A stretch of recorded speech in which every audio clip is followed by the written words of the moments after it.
quais são os principais desafios?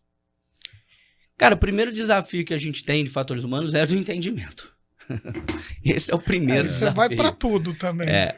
Para tudo. Mas hoje, como fatores humanos está em alta, tem muita gente falando, a gente vê muito mais gente distorcendo do que trazendo a complexidade que é. Isso. Então, esse é o primeiro desafio que a gente tem. Filtrar ali boas informações, Exato, boas fontes e por aí vai. Pra gente pegar e falar assim, gente, ó, é isso aqui, ó. A gente tá falando na mesa aqui, ó, de todos esses fatores. A gente não tá falando só do fator individual.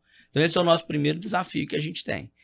Para que a gente também possa colocar isso em jogo, né, colocar isso dentro da nossa indústria, dentro das nossas empresas, a gente precisa do primeiro passo, engajamento da liderança. Quando a gente vai fazer uma jornada de fatores humanos, mas a gente sempre falou sobre isso. Mas não tem, a gente não consegue avançar se a gente não engajar a liderança, porque a liderança ainda vem de uma postura igual nós, né? Nós também profissionais de segurança, uma postura mais punitiva, de culpabilização. Autoritária. Exato. Então não adianta você tentar fazer isso aqui na base, de entender o soldador, entender fatores humanos, né? Se a liderança não entende. Então você fala pro soldador, quero te ouvir, quero entender a sua tarefa, quero melhorar a sua tarefa, vamos revisar aqui o padrão junto, vamos ver quais os equipamentos, vamos ver o recurso tecnológico que você precisa, vamos ver. E aí quando a gente aprende isso, que a gente chama de escuta ativa, né? E a gente leva para alta liderança, a liderança fala assim, não, o cara que tá usando, não tá usando EPI porque não quer. Aí não adianta. Então, por isso que um desafio é engajamento da liderança. Primeiro é o letramento. Segundo, engajamento da liderança. E o outro que eu acho que é um desafio muito grande que a gente tem hoje também é ter visão mais sistêmica da coisa. A gente não acreditar que cada bloquinho... O Jenga, o único problema dessa brincadeira aqui do Jenga é que o Jenga ele mostra como se fosse tudo individual, né? Eu tiro peça por peça. Parece as camadas de proteção do Reason, né? E não é. Eu posso tirar uma peça que ela vem com mais 5. Que é o que eu comentei aqui. Sim. Né? Eu tive uma situação, para dar um exemplo, tinha um cara usando um EPI danificado, né? E aí, numa auditoria comportamental, você olha aquilo lá e fala assim, pô, o cara tá usando um EPI danificado e tal.